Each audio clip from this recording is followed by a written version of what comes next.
Ladies and gentlemen, coming to the stage is MIKEKINGBIZ, the voice of RVA business media.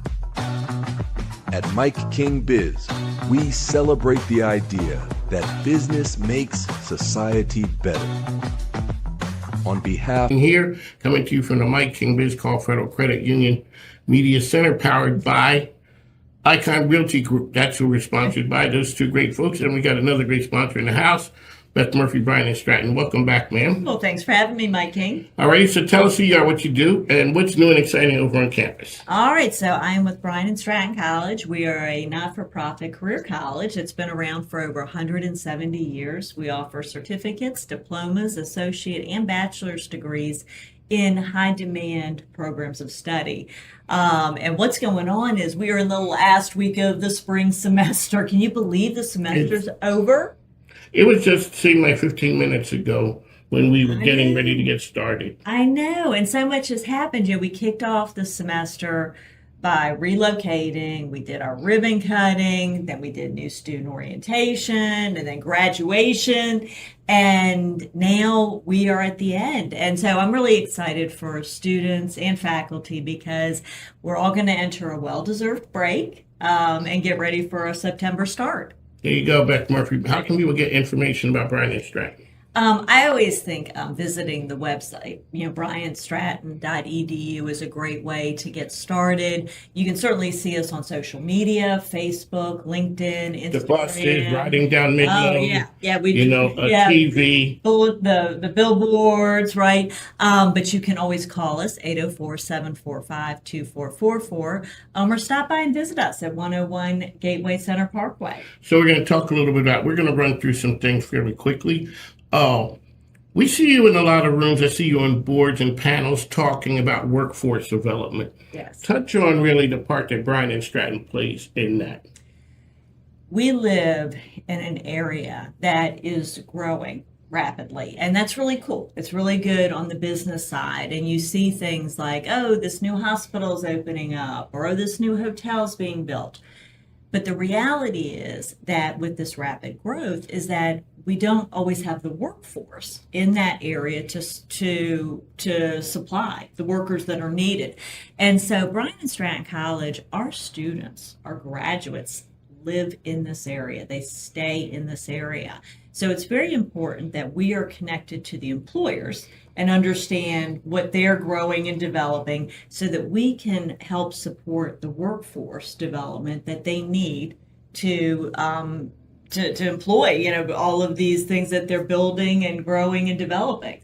That's something right there, because I noticed with the move, it went from Bryan and Stratton Chesterfield to Bryan and Stratton Richmond Chesterfield. But your footprint, which I was shocked, is much bigger than that. We just think of you as, and I always would say, Chesterfield's institution of higher learning. That's who you guys are. But you're like, no, people come from far and wide, and you guys have a footprint across the state. Touch on that for a moment. We're really honored to serve students who will drive 2.5 hours to come and be part of Bryan and Stratton College. Yes, the majority of our students are in the immediate area, but if you think about it, Mike, our outcomes, especially in healthcare, when you look at the medical assisting, the nursing, people look, they can find the third-party results through the Board of Nursing, through your AAMA websites, so they can see, wow, this institution has really good outcomes. And you get into certain parts of the state and students don't have a lot of options. And so I'm honored to serve whoever is willing to make that drive. And they've passed a number of other institutions that they could have gone to. And they come to Bryan and Stratton. They do. And I think, again, it speaks to our outcomes. It also speaks to how we are built different for you. For you. And so students find that with us, there's an option to go part-time or full-time, day, evening, or weekend, in classroom, online, remote, blended. And so a lot of institutions don't offer that flexibility that we have. And so students come with us and they find a partner, somebody who's going to champion them and work with them to get them to that end result. There you go, Beth Murphy here with us. Another one is every so often you give us a breakdown, the differences between the type of higher ed institutions. Really quickly go through that one more time for us. We are so fortunate. Virginia has incredible institutions of higher education. You have your traditional state-supported schools, 4-year, right? 4-year state, 4-year private, and they're awesome. You also have a great community college system. We're the special niche. We're that career college, and it allows us to be a little more nimble, a little more fluid, and we're very focused on just those programs of study that we see are in high demand in our immediate area. And those are ones we're not trying to figure out the origins of the universe, 18th century, this or that. We're talking about people who want to get in. You talk about speed to degree. Yes. People are there for something. You are a career college, and that's how people come in. Sometimes people think during that process there's a number of reasons why I can't go. I don't have the money. Mm-hmm. I don't know whether I'll fit in. Because I've been out of school for a very long time. But you get to campus, you come to new student orientation. That's the first sign that people see, I got it. Okay. Mm-hmm. Okay, there is somebody here who is like me. When I look around the room, out of 300 people, I don't look like, well, it's just me. Everybody else is 18 years old, coming straight out of high school. There are people there with history and families and all those things. I hope when people walk through our doors, they first of all get the feeling, the sense that we're very focused. To your point, there's not a lot of fluff in our curriculum. No. It's a very focused program. And then I hope they feel that their experience is personalized and that they're not walking alone, that from admissions to financial aid to academic advisement to career services, it's a very personalized experience. And so you don't feel like, I'm out here by myself on an island. So one of the other things when we do talk about built differently for you, you guys are very accommodating. If I drive 2.5 hours, I might have to do clinicals because I guess the connection that you have across the state. You can find something close to that person, so everything is not in Richmond, Chesterfield area. There's something close to where they live. We work very hard to have clinical relationships across the state for a number of reasons. First of all, there's very specialized clinical experiences. And so sometimes even our local students are driving a little bit for a clinical experience, but we want the students to have the best experience that they can have. Yes, to your point, we also work to develop relationships so that people aren't having to drive but so far. But it's really about ensuring that the students are having a great experience. I think linked to the clinical experience is also those simulation experiences. And you've seen our simulation labs. Yes. Wow. And the Board of Nursing is allowing for more clinical hours to be filled with very structured simulation experiences. And that gives our students an incredible array of experiences from peds into geriatric, and I love that students are able to have that. One of the things you always talk about is classroom size and, the relationship with faculty and staff. That's what you have at Bryan and Stratton, so that when a person, you sort of like, we all come to that point and during the semester, things are getting haywire, things are moving, I'm not. There is someone there, the instructor to see them, a faculty member to see, hey, let's get you over this period. It is very important that people be seen on campus, and our classroom sizes are smaller. Our largest class is maybe 50 people, right? But we're trying to have manageable, smaller classes where the professor and the student can truly have a relationship. If a student is struggling, I hope that a professor is seeing it. I hope a student feels comfortable reaching out to the professor. We don't want people to feel like they're lost in these classes of 100 and 200 students. There you go, Beth Murphy says, it's always cool when I'm around town and I see somebody rocking the Bryan and Stratton swag. Oh, I love that. That's pretty cool, because you want people to know this is your college experience, and it's going to show up on graduation day, which is a big one. That is coming up in September. October. October Oh, really? 2nd. And oh, by the way, just got word. Hold on, ladies and gentlemen, 1 yeah. second. 1 second. We're breaking news here. Hold on.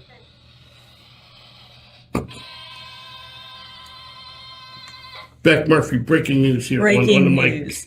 Last week, Delegate Gardner, who you know, she has been so supportive of Bryan and Stratton College. She recognized us on the General Assembly floor. She was at our ribbon cutting, and she's going to be our commencement speaker. That's right. I did see you guys down at the Capitol with her. Yes, yes. So Deborah Gardner, again, huge supporter of the college, and she will be our commencement speaker on October 2nd. Once again, you come up with the people who are, movers and shakers, making magic happen in the community, and she is definitely one of them. So I had us down September. It is October.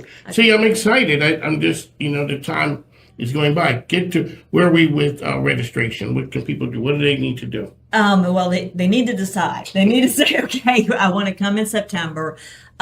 So classes are filling, but there's still time. We're going to start the next semester in September. So if you're a prospective student, if you've been thinking about coming to school, really now is the time. Continuing students are pretty much all registered. They're wrapping things up because they want to be able to have a peaceful break and not have to worry about anything. There you go, Beth Murphy. One last time, ma'am. How can people reach you?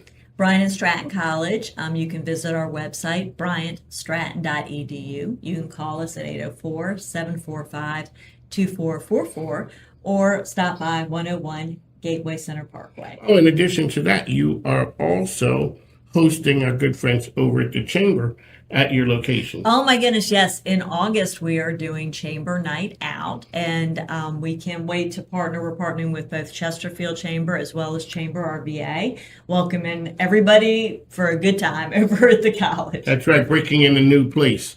One of my good Mike, Beth Murphy. Hi, my name is Jillian, but everybody calls me Jill. I'm a cheerleader, a student, and the voice. And I'm the champ, Desiree, aka Lifestyle Desi. I'm a national champion boxer.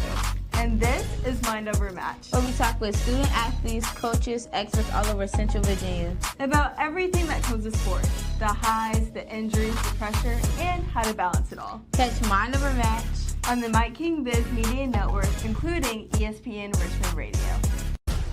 You are here, helping us give everyone the chance to live a longer, healthier life, free from breast cancer.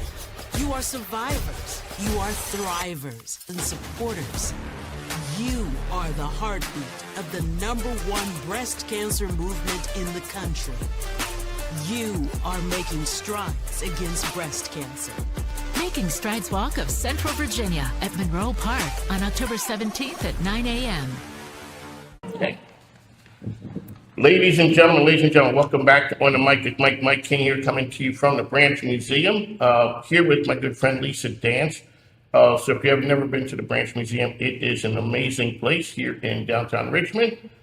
There's something here for everyone. It's been a while since I've been back, but it is truly an honor to be here today. Lisa Dance, on the other end, is our UX expert, and I learned a lot of things from her about processes and user experience. When you come here to the Branch, the user experience is amazing. We just had some people walk in like, hey, have a run of the place. You know what, this is what we're doing.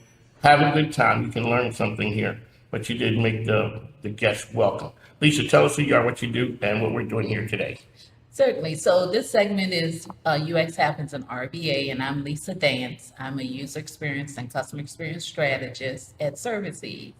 And on the show, we try to make user experience and customer experience accessible and give tips and insights to make sure that your business or organization has the great customer experience that you would like, because that definitely helps with retention and revenue.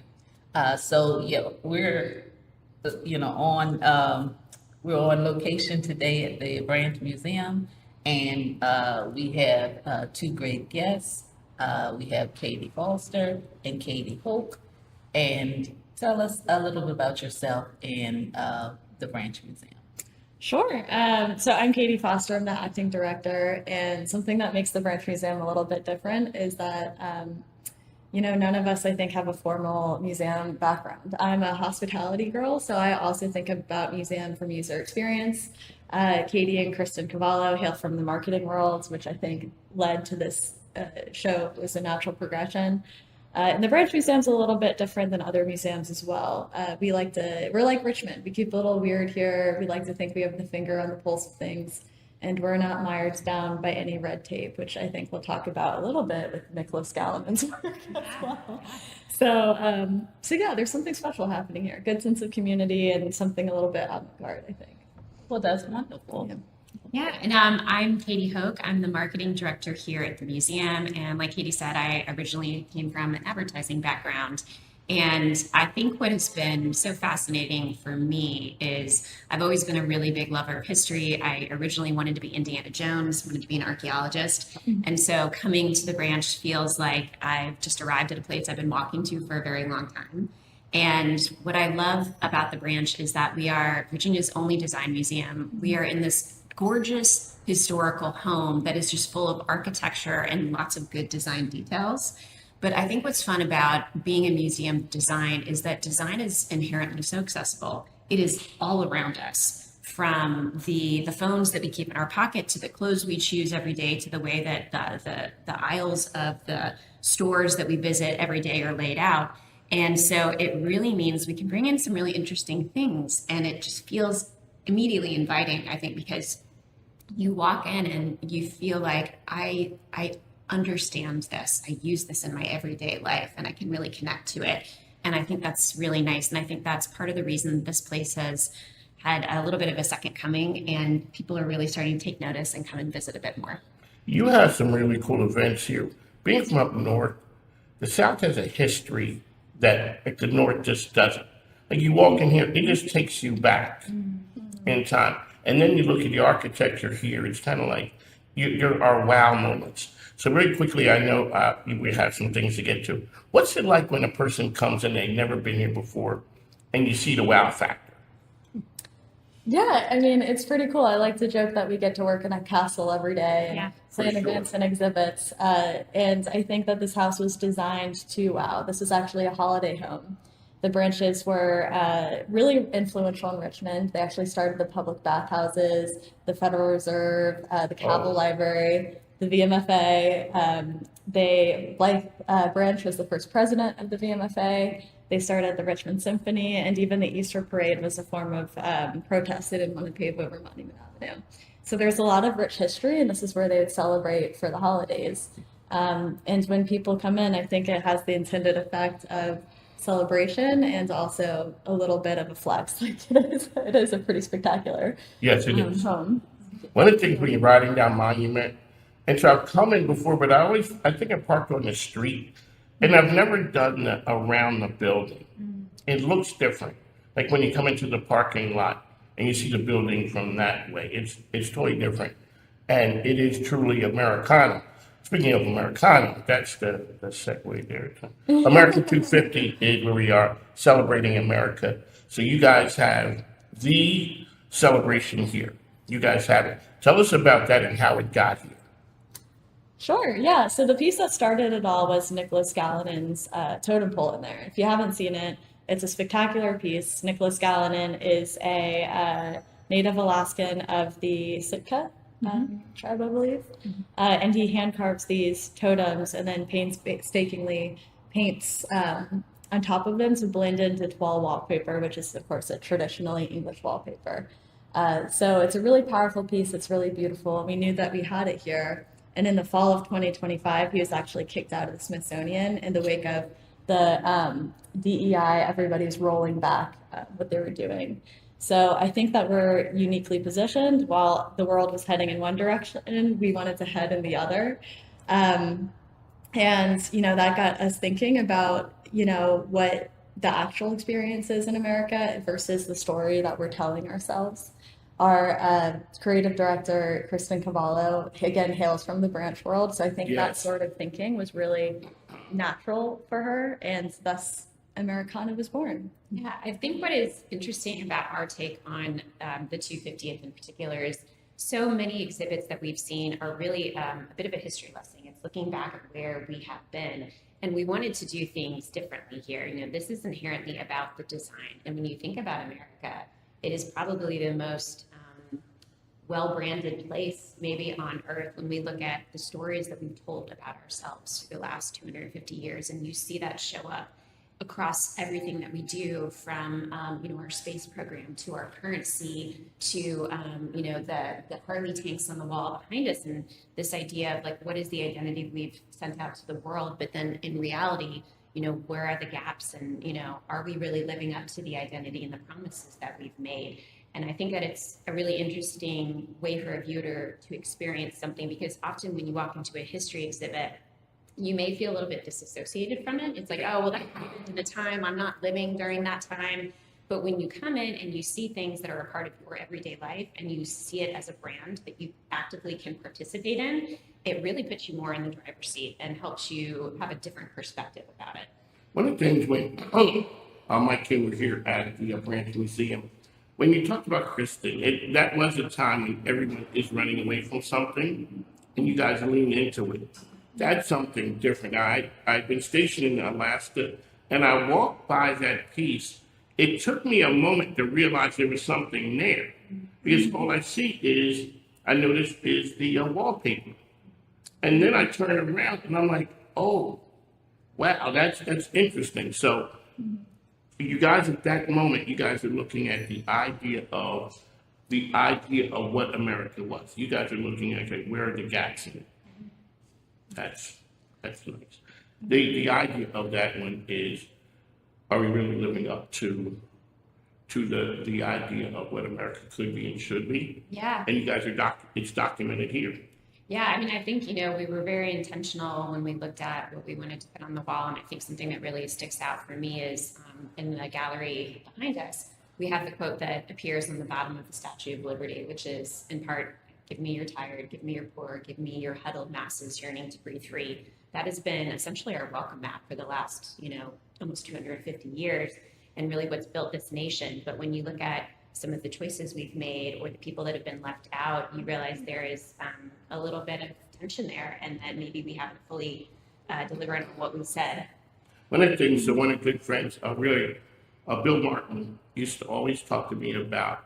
He was my first guest on my radio show 6 years ago, and he talked to me about what the branch was, and that was what got me started. When you have like a historical person like that talking about historical place, and like you said, you guys are in a resurgence. I came in 2014, not exactly what had happened before then, but it's kind of like the place you guys are generating a lot of buzz. Thank you. Yeah, I mean, we like to think so. I think that it's been a slow progression to this point, but I think in this past year we dropped architecture from our name. We brought in the aperture and became the Branch Museum of Design. We have raised the money to fix the house. We're going through restorative efforts. We are having 5 exhibits a year. I don't think any other museum can boast that kind of turnaround. We're having Guggenheim Fellows exhibiting. So I think it has been in a lot of ways a turnaround story. And we're really lucky to be a part of the momentum. Okay, really quickly, how can people get information about the Branch Museum? I'm so happy that you asked. I'm sure that's what I'm here for. We're going to make you guys even better. We'll give you more hype. Yeah, so we have our new Viz ID is, which by the way, sorry, I'm rambling a bit, but if you look at it on its side, we pulled the DNA from the house and made like the steeped roofs, the B. So if you shift it, it's all about shifting perspectives. It, makes the B, and we have this award-winning new Viz ID. We just opened our new website, thanks to Katie Hoke here. Painstakingly done. And if you go onto that website, you can learn about us. You can sign up for our newsletter, is a great way to get involved. Follow us, subscribe on social media, or pop in. We're happy to give you a behind the scenes tour. And I think everybody here does a really good job of making time for curiosity. We invite that here. One of the things, so we're going to get to Lisa Dance, our user experience expert. We're going to get to her in just a moment. But I got the mic now. And go forward. Here we go. I'm not stopping a good conversation. I got 3 ladies here with notes, and so here I am, just shooting from the head. So you both are not in the traditional sense of historic, whatever this is called, like museum pieces. So you have marketing and you have advertising and hospitality. Talk about the end. So Katie being tapped to be the leader after someone who's a leader who everyone knows. So what was that like to say, hey, we want you to take the reins now? Well, flattering. A bit intimidating. Kristen Cavallo is a giant in our community, and she's like a breath of fresh air. She blows in a whole new energy, and so it can be intimidating in a lot of ways to come in. Those are some high heels to fill, but she's still around in a mentoring capacity, and my expertise is very specific.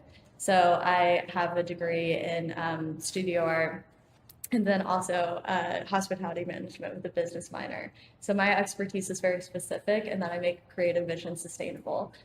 So I was a part of the turnaround prior to Kristen's coming, helping make this a sustainable place that could, afford to keep the lights on and could have exhibits. And so in many ways, this is me continuing my trajectory, but with the added benefit of Kristen's mentorship. So it was an easy yes for me to step into that role, knowing that I had her support. And, we all get the vision here. Everybody here is, I think in their own way, a rock star, and I'm not alone. I have an amazing team. There you go. So are you guys a nonprofit?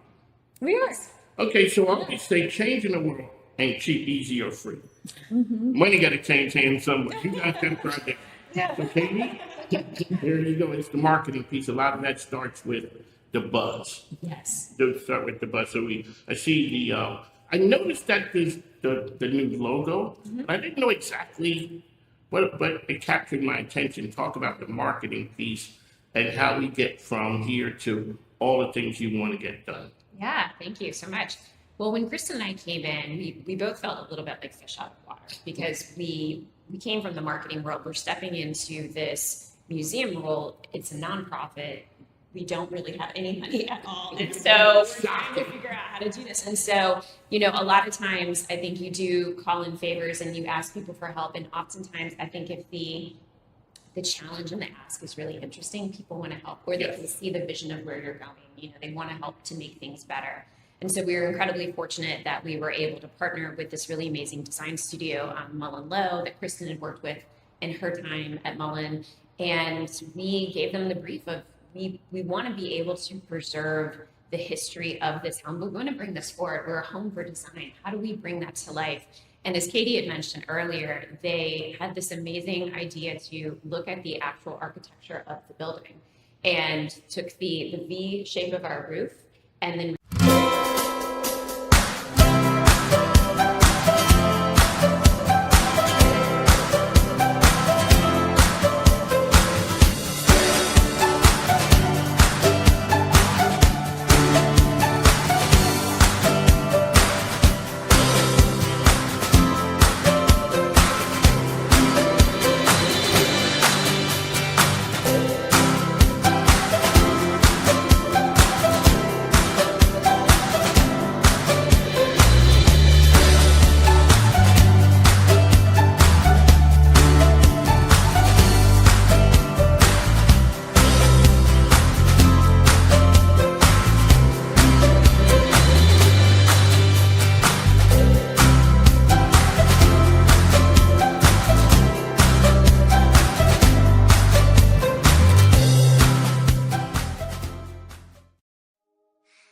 Close your eyes, let whispers unfold, a story untold, magic astounds. Lost in wonder, let your mind soar, where dreams take flight. Credit or debit?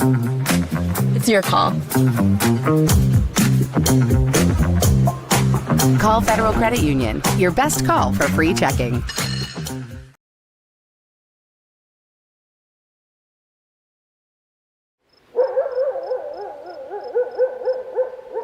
All right, April Wyatt, welcome to the show, my friend. seriously, you're one of the few or only people I can think of who has stayed in the game with me this long, kept evolving alongside me, helping me, guiding me, and a lot of other hounds. And somehow we kept getting better, right? So here's the quick question to start the show. When you think back to when we first connected, what feels different now? And I say that with some hesitancy because I know my growth. So what do you think? Well, really, when we first connected, Mike, I was looking for community. My husband and I were full-time RVers, and I'd stepped away from the Des Moines community, and I was on the road and kind of lost that sense. So I got onto LinkedIn and started searching, looking to connect with others. And I realized that I was showing up and saying yes, but it wasn't the right rooms. And then somebody, it was Russ Hedge, right, said, you need to meet Mike and lean into the hounds. And I thought, oh, what's this all about? And so I met you and I thought, wow, this is some heart-centered people that really care.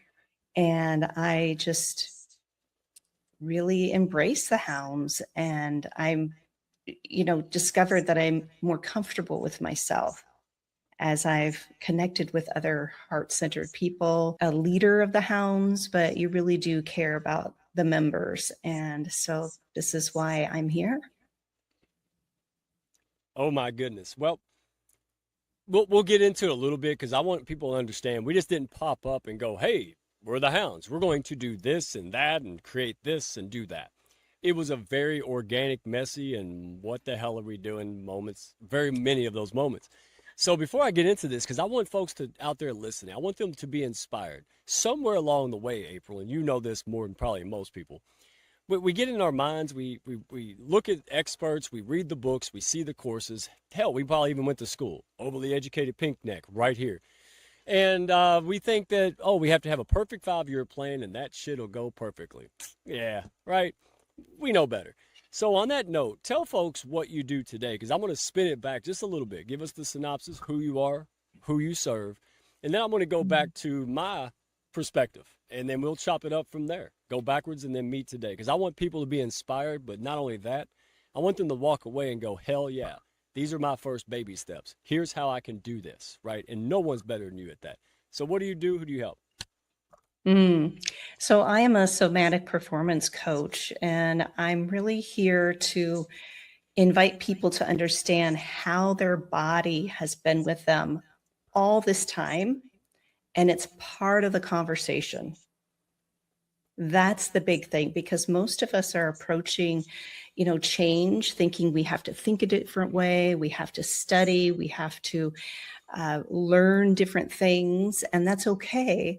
But really, we can't learn from content alone. It's really about the experience. And so that somatic work that I do with individuals and groups is to bring that awareness into what we're actually experiencing in the moment. It's just even a person right now, even asking themselves, where am I holding tension right now in my body? What happens in my body when pressure arises, right? And the patterns that we keep that automatically show up to protect ourselves. And being really aware of that then allows them to make better choices. Because a lot of times people are saying, or their minds are saying, I'm fine, I got this. But the body is speaking. It's telling a different story. And that's what I'm interested in, helping somebody to become aware of those patterns, right? That builds that capacity to experience a different response so that they understand intellectually, what they can actually perform better, how they can live better. And for me, that's the difference of knowing and embodying. So that's as I have the protection to performance program that I offer. So that's kind of what I do. And I do that for individuals. I do that in group settings. And I also have workshops about that as well. Yep. too many people, and myself, I'm not preaching. I'm just saying, don't do what I did. Explain that from your vantage point, because that's the meat of this show. There's a lot of people doing it well, but maybe deep down they're holding in. They're just hanging on. Or they're a monster in the boardroom, but they unravel at home, right? They're maybe aggressive or, they're just not harmonistic. They're not harmonistic, and they probably tried some stuff, and it probably pissed them off. And now, and I want people to know, keep going. So what do you want to share here? Because getting you right, oh man, got to start. Yeah. Well, it goes really back to what you first started talking about, Mike, is having that perception and having that get in the way, right? Our beliefs is just a thought that we've thought over and over and over again that becomes a belief. It's true. And so when we are thinking that we can separate ourselves from business to personal life, as you're saying, they rock it in the boardroom and then they go home and fall apart. That is where we need to really step back and understand what place, even asking ourselves, what place am I leading from, or what place am I connecting with others from? Because wherever you go, there you are. You can't escape yourself. And so it's looking at your own personal life, your own business, and bringing in more clarity about who you want to become or what you want to just shift away from, but focusing more on what feels a little easy right now to do. Because a lot of people think they got to push. They got to push from this point. They got to jump through the hoops. And that's keeping your nervous system on. You're heightened. And that's the hyper or hypo. So the hyper is constantly moving, constantly going, and go until your body says, I can't go anymore. And then most people get sick. Something happens, right? Or the hypo is the freeze. I cannot move. I can't get off the couch. Why is it so hard for me to just get through the day? I feel like I ran a marathon and I haven't even gotten up from my desk or my couch. So really paying attention to the body and how the body is responding is key. How you want to move forward. And I see this all the time. And I've actually developed a recalibration experience for high capacity women. And they're noticing that, how they've held patterns, that protection of the go, right? They feel like they're spinning a lot of plates. And if they slow down, things are going to crash. It's going to fall apart. I can't control it all. And just understanding those are patterns that we learned from a very young age. And when we can see it that way and step back a little bit and just acknowledge how the body's holding it for you, which is not wrong or good or bad, it's just how we've learned to manage the stress in our lives. And this is shifting from that protection to presence. And this is creating space for anyone, within ourselves to recognize what's been driving us. So that way we can lead and be in that space, to choose to live with greater presence. That's what it's all about. No. Number 2, start with a conversation, right? So I'm not going to get into the whole, I think we covered a lot because I seriously wanted people just to realize, hey, I'm not broken. I'm not defective. And, swallow your pride. Go to livingwithintention.co, right? Read some stuff where she can't see you. She's not going to DM you. Just go read it, right? And start from there. Watch a podcast. We got them every Thursday. This is your time. Now you go tell us where to find you because I just basically just told everybody. So livingwithintention.co. I hope you save money losing the M on the com part, but it's co, not com. And you have all kind of stuff. There's kindness meditations, right? Because of that partnership in ping pong, we got Eco Sam. And what does she do? Ooh, let's do a kindness worldwide meditation, kindness meditation. And who did she go to? You. Yeah. I was very just honored and flattered that she thought of me. And this is something that Sam had a just epiphany like over a year ago. And she didn't know how it was going to happen. And then she got into the Hounds and connecting with me. And then she thought, oh my goodness, April does meditations. Why not invite her to collaborate on this Kindness Worldwide? And then with Kevin Smith and the, Kindness Worldwide movement that he's part of, it's like, yes, we want to support him too and what he does. So that's the reciprocity, right? We're not looking for something. We want to, lift each other up. And that's what I'm all about. So yes, Mike, anybody who's curious about me, you can find me on LinkedIn and you can find me at livingwithintention.co. I also offer different types of meditations too, and other workshops, and of course, really empowerment, like retreats. So thank you. Thank you for having me. Thank you for everyone tuning in and watching. And remember, it's all about you. It's all about how do you want to feel at the end of the day? This is what I'm going to leave people with. When you wake up in the morning, after the alarm goes off, or if you've been tossing and turning all night, that's a cue too. Ask yourself, how do I want to feel at the end of the day? I guarantee you're not going to say, I want to feel overwhelmed. I want to feel more anxiety. I want to feel more stress. No, we really do want to feel open, relaxed, peaceful, ease of mind, happy, joy, whatever that is. And then just keep coming back to that during the day, setting your attention on your intention throughout the day, and make that a practice. That's all it is. The drops in the bucket.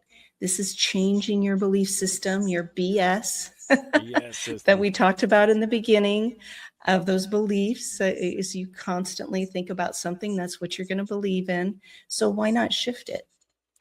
Yeah, but April, you don't understand, right? I've been trying for 30 years. I don't have the time. Well, those are stories. Those are stories that get in the way because they are ingrained in our belief system. So if you really want to change something, you have to show up for yourself. Like you said, Mike, no one is going to do it for you. I got a quick one for you because this is the real one. And I can only throw this out without giving you a heads up, right? For you. Shame and guilt. Here's what I've deduced, and I'd love for you to leave us with this, and maybe we're going to make it short of this, because I would say, without doing a research paper, guilt and shame is probably the number one killer of dreams, and side benefit, and the compound effect, the impact it can make. So for me, again, I have noticed that shame sometimes is a good thing. If you're doing things that are crappy, right, shame could bring you to changing that. Problem with that for me, I held on to it way past, right? Once I started working on the things, the internal, shame needed to go away because, that blame and that shame is, oh my goodness, how could I do that? Hey, forward moving. How can you move forward if you're dragging that stuff with you? So what is your take on that? Because I would absolutely venture, and you can correct me, shame and guilt. Someone's struggling with it so bad, they're not going to do anything. What do they do now? Well, I think the first thing we need to do is accept it. It's not something to push away. This is something we've locked away in a closet that is the underlining, right? That's part of the pattern that we've held. And so when we can sit and recognize it, which can be challenging, but as soon as you recognize, oh, this is the old pattern of shame. This is something that I've held since I was 10 or something, when somebody shamed me for not performing a certain way or judged me or that type of thing. And as a child, we do hold those. I don't care who you are. you're listening here, we all have those patterns. So it's witnessing it for what it is. It's just simply a pattern. And then not setting the expectations so high. Yeah. We want to meet ourselves and say, okay, this is where I'm at. What's something that feels a little easier to get to today? Can I recognize when I'm feeling heightened or activated before I go into a meeting, or when I'm looking at the to-do list that's a mile long that I keep adding to and it never ends, right? That's also guilt and shame of I keep piling this on, thinking that if I get to this end result, I'll feel better. And that is an illusion. That's an illusion of the mind. So we need to really dial it back to ourselves, asking ourselves, what can I do right now that feels a little easier than this mountain that I'm looking at? And then celebrate yourself in a certain way of, okay, I did that. I can take a little break and move over here, do whatever you want to do for 5 minutes, and then come back.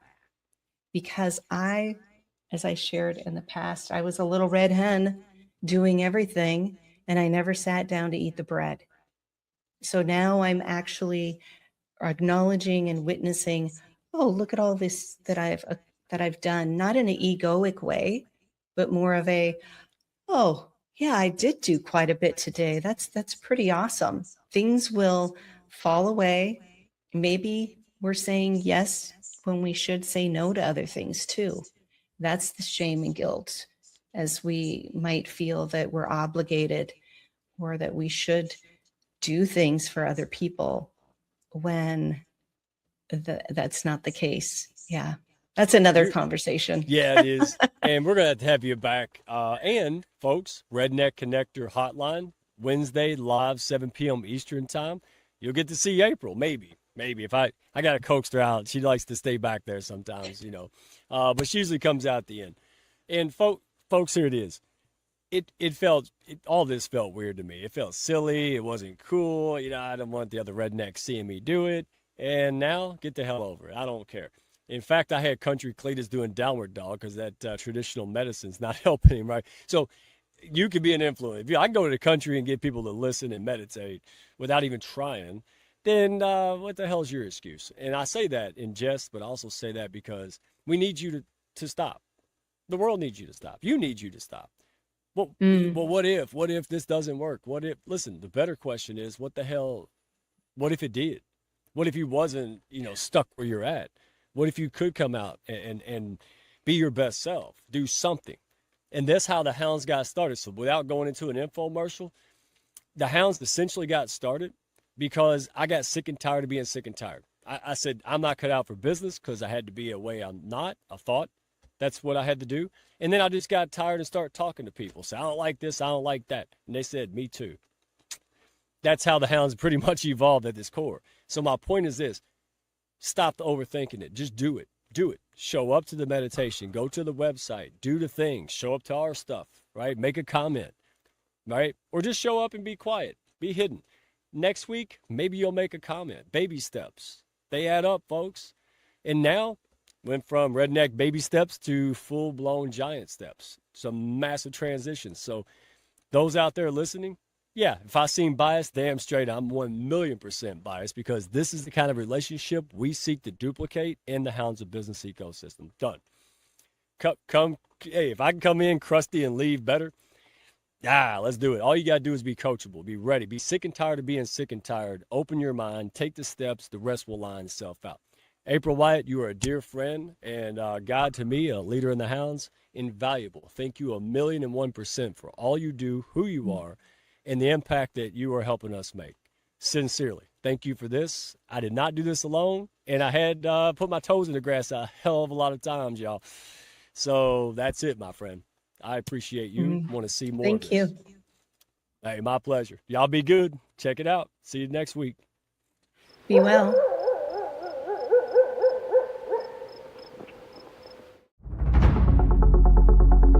This is the night that 10 years, 15, 20 years, you're going to be looking back and saying, I was here.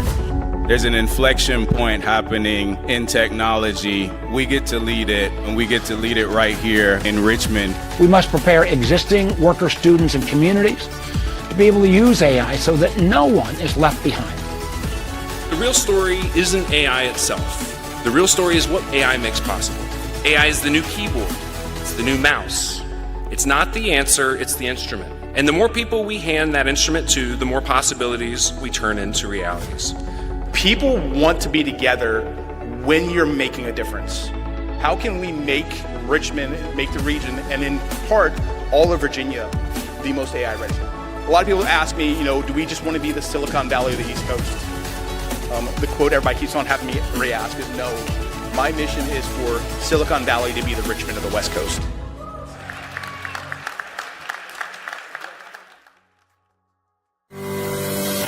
This is Petersburg today. This is Petersburg getting together as a family and making sure our residents are taken care of. Today, citywide, we're providing groceries for our community.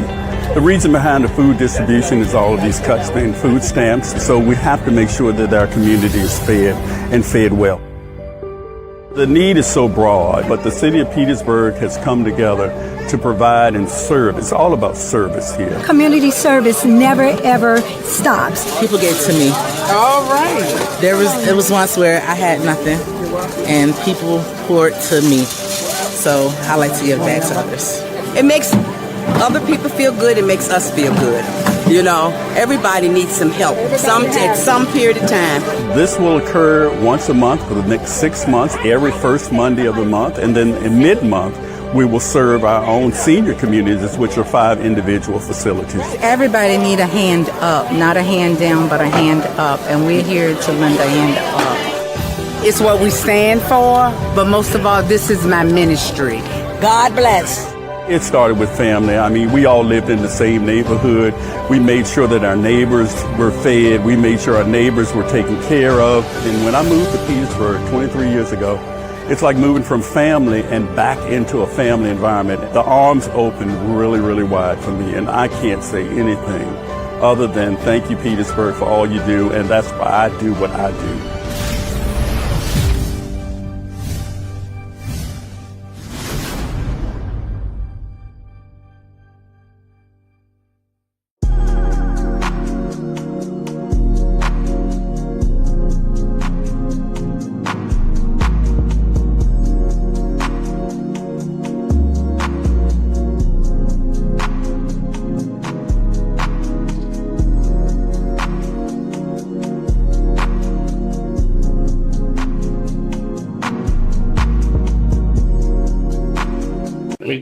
Take this down. Right.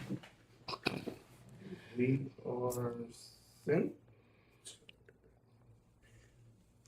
Ladies and gentlemen, Mike King here with celebrated attorney, Mr. Donald G. We're at the firm, his firm with his name on it. Sir, I would say welcome to the program. Well, welcome to the program, but we're in your house. Well, thank you. I'm glad to be here. Thank you for coming by. Alrighty, so we are the business program in Richmond. That's what people know me for. People know you for being an attorney for a year or two, 40 years or so. I've got 4 decades behind. 4 decades. Yes. Well, now you celebrated there, but now on the business side, you tapped into something that business owners, nonprofit leaders would find very interesting. What is that you're doing now? Now I am working with what we consider to be a platform for health benefits. It's an overlay or a supplemental health plan, but it has tax implications to it. And with that, it does wonderful things for individuals who may be on that scale where they can't afford to go to their doctor sometimes just because of the copay or the deductibles that they have, or they can't afford some of the prescriptions. And this overlay or supplemental plan provides free doctor visits. It provides no deductible for your PCP, and it also gives you prescriptions for over 600 prescribed medications. But what's most important about it is for any individual who is working out here in today's times, they have the ability to get a net increase in their take-home pay because of the tax strategies behind this.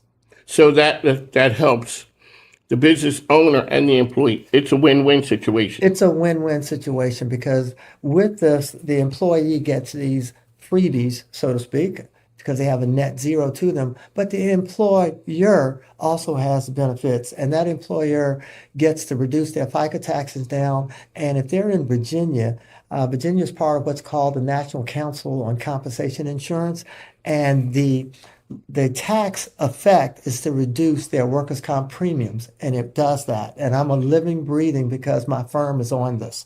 So people are leery, people are skeptical. It may sound too good to be true.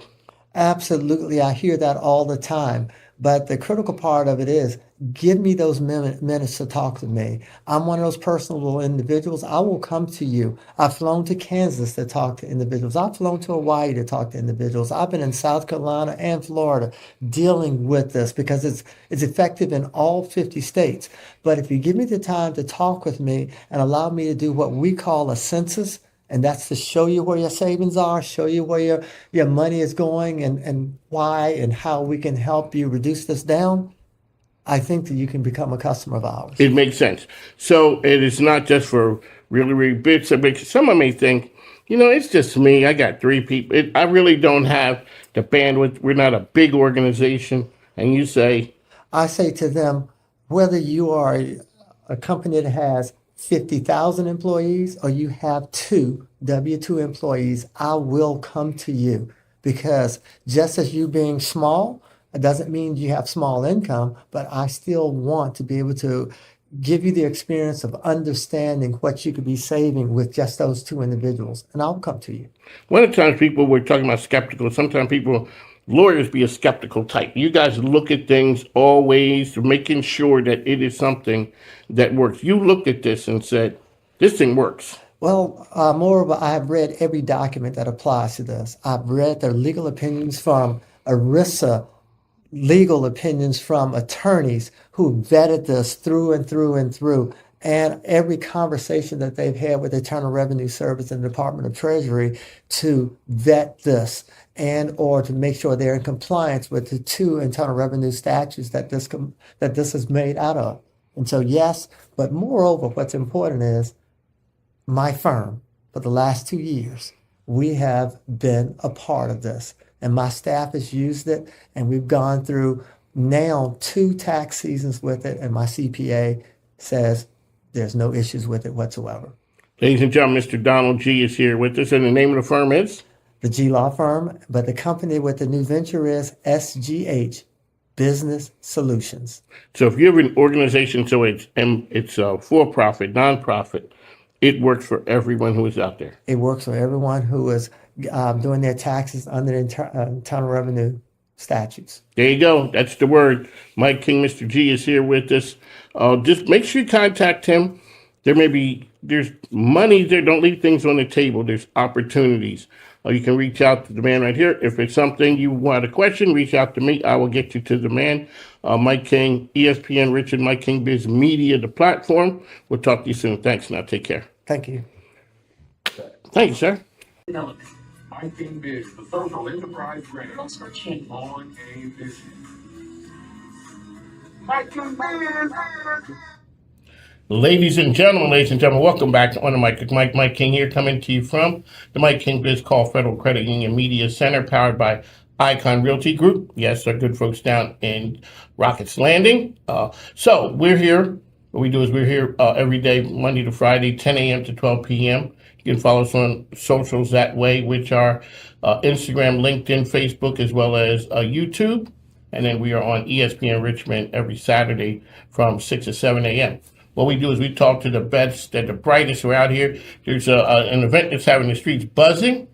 And now it's Disrupt RVA. Now, I spent a lot of years in the Army, and folks would think that, I'm the buttoned up guy. No, I am not. I gave Uncle all that buttoned upness. This is what's left. But when I hear Disrupt RVA, that kind of concerns me. It does seem like that could be a little something, but we got the folks here who are making it happen. Welcome to the program. Thank you. Thank you. All right, so tell us who you are, what you do. So I'm Roxanne Brown. I'm the CEO of The Change Decision. I'm Ed Cook. I'm the president of The Change Decision. And together we're the co-owners of Disrupt RVA. Okay, so Disrupt RVA is it nationwide? It's international. Yeah. It's international. How did that come to your radar, and why was it interesting? Well, it actually landed in Richmond in 2017, and we just saw it on LinkedIn and on a whim. We just decided to go just to see what it was all about. But at that time, it was called Disrupt HR. And we had just started our business, and we were trying to understand what's going on in the Richmond area. And so we were really interested. And when we got there, we were really amazed at the energy there. One of the things that took us by surprise is the format of the small talks, their 5-minute talks. But the energy of the crowd was really cool. And part of that was what we learned is that when you go to a Disrupt event, you don't sit back and be entertained. You have a job too, and that's to encourage the speakers. And that's because it's so hard. It's such a hard format, this speaking format that's required with Disrupt. All right, so let's go back. Well, we're gonna come back to Disrupt. Tell us about your business, because you had talked about something that's kind of near and dear to me is joy, and I know times I can come and be the hokey one. I get that, But there are people that say there's no I in team. I'm like, yeah, there is, because if I don't do my job, your job gets harder. And you know what happens? We don't have joy on the team. That's right. And so we talked to us about the concept of what you do and the impact it has on a business. Yeah, so the idea is that things are changing all the time. So we're guiding businesses through whatever kind of change you're doing. It could be a merger, acquisition, new piece of technology, and you need to make that go well. But we want to go beyond that. So make that go well, and also, because of how you do it, have an impact on the culture, what we call growing joy at work.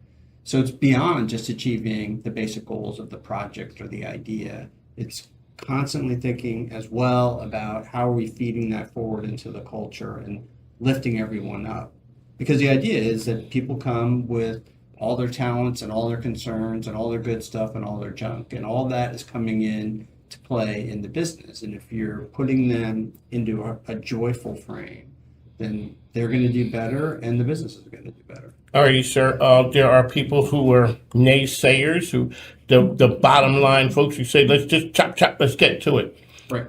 There is a bottom line effect to organizations that get along. Mm-hmm. And so touch on that, because there are people who say, that's all that, mushy stuff, can't we all just get along? All that. And we're like, no, organizations that have that work better. Mm-hmm. They do. And that you talked about your experience in the Army. I was in the Navy, and I have an engineering background. I have all the credentials to be a curmudgeon. Yes, sir. Yes, sir. You do. Being in the Army, I'm like, okay, a Navy guy who, is an engineer. He wears suspenders and a belt. That's I'm right. just saying. For folks who don't understand, that's there's double protection there. That's Nothing right. is going to happen. Mm-hmm. But I hope you experience this too. Even when you're doing something that's very difficult, even if you don't want to be there, if you're there with a group of people and you come together in a certain way, you can do amazing things. And I never would have said the word joy while I was in the Navy, but it was when I look back on it. When you look back in the moment, it's the worst. You're like, right. Man, I can't believe here. And then years later, you're going, hey, I wonder what happened to Jones. Remember that time we were doing that thing? That's right. My wife says when I go somewhere, when we get to another place, I'm like, oh, man, I miss that place. My wife's like, Mike, you were complaining about that. Oh, yeah, in the moment. But now you get away. You're able to put some time to it. And the military does put people together. Yep. Like you have to grow up together. In a business, you hire this person, and it doesn't have that kind of impact on you. Right. But you look back, the joy part does play a part in it. Yeah, that's right. And one of the things we do and have done since our origin story, which is back in 2013, is we've done interviews. We call this joy research. We ask executives and senior executives, CEOs, et cetera, what does joy at work mean to you, and how does it manifest in the organizations they lead?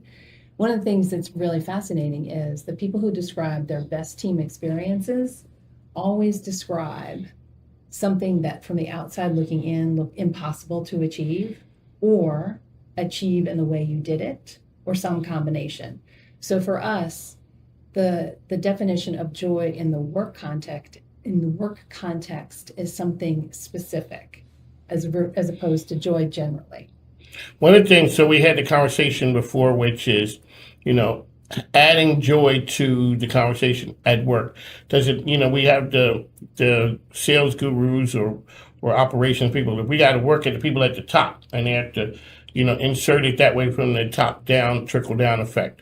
Or can it be a groundswell of the people that all of a sudden can force the change, Your thoughts, ma'am? Well, I always felt like if I could, my presence at work could have an impact on the atmosphere of a team or whoever I was working with. And I always found that to be true.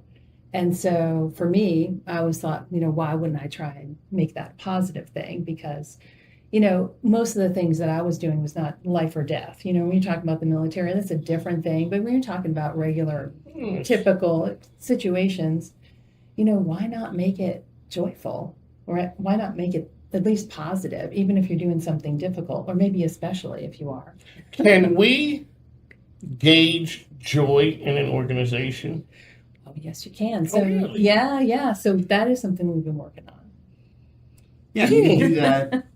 You could do it yourself, right? You may not. No, yeah, right. You might not have a joy thermometer that can go around and check the joy level, but when you walk in for an organization if it is or it isn't. We're just trying to go to the next level, right, to actually create a bit of that thermometer. We don't want to get all the way to some weird quantitative thing, but we do want to have some measure of, is it getting better or is it getting worse? Right. Okay, so this comes from an Army guy asking a guy from the Navy. Does it turn at the pace of a battleship, or can it be like a speedboat? Thank you for putting it in terms that I can understand. Yes, you can, for folks who don't understand like me, I'm not the technical person, but I've heard you can't turn a battleship. Everybody says that.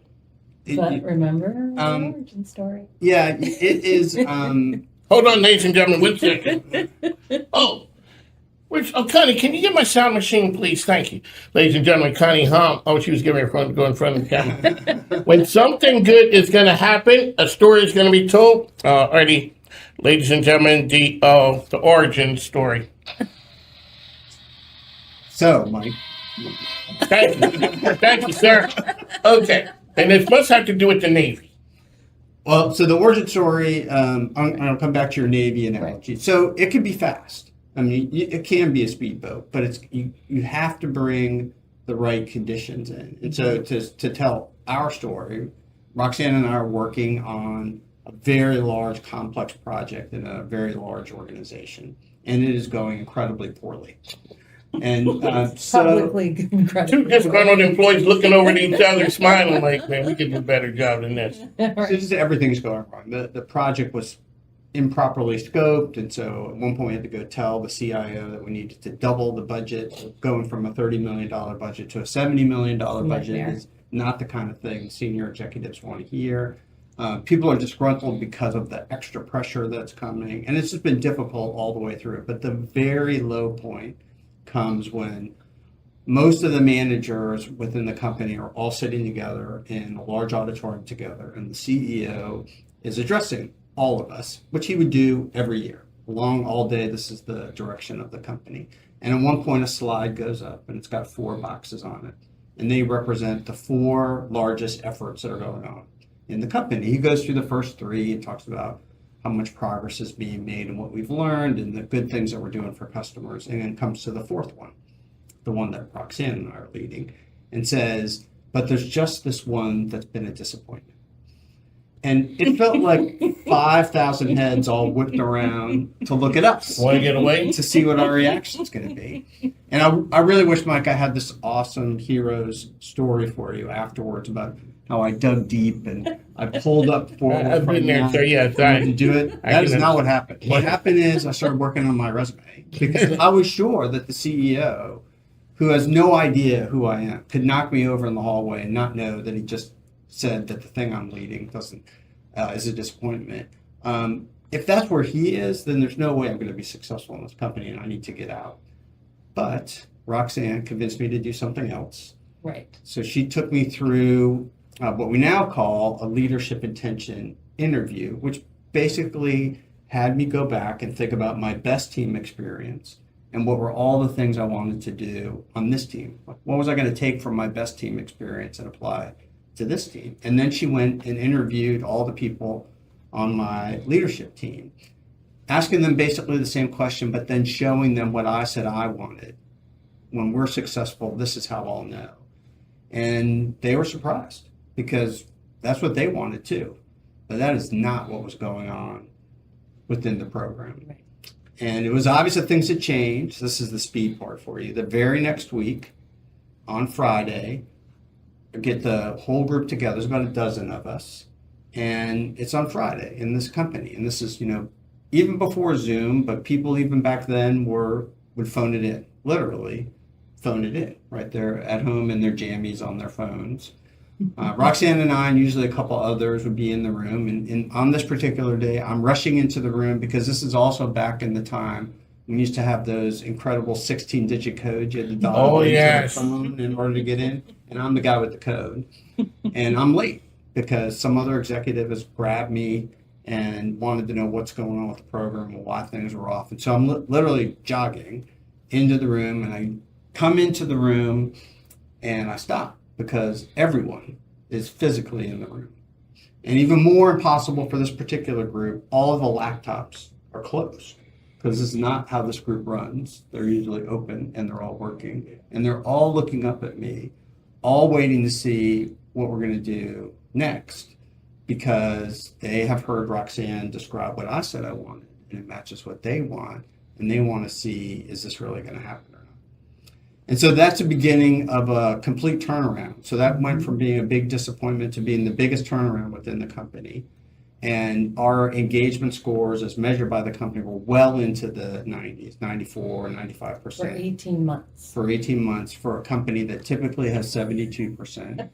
And a goodly number of the people that were working on that program knew that at the end of the program, they would not have a job because of all the changes that we made as a result of implementing all this new technology and changing all these policies and all of these procedures. And yet we were still at this unbelievably high engagement score.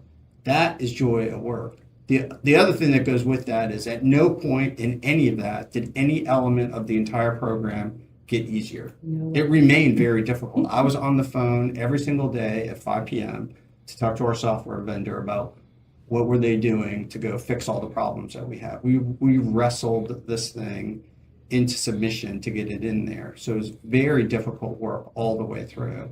But the team had the highest engagement of any team I'd ever been part of before that. And this is a big group. It's like 250 people that are impacting about 10,000 of the employees in the company who are now going to do things differently as a result of this program. And that radiated out to the millions of customers. That was actually unexpected. We weren't expecting to have any impact on the customers.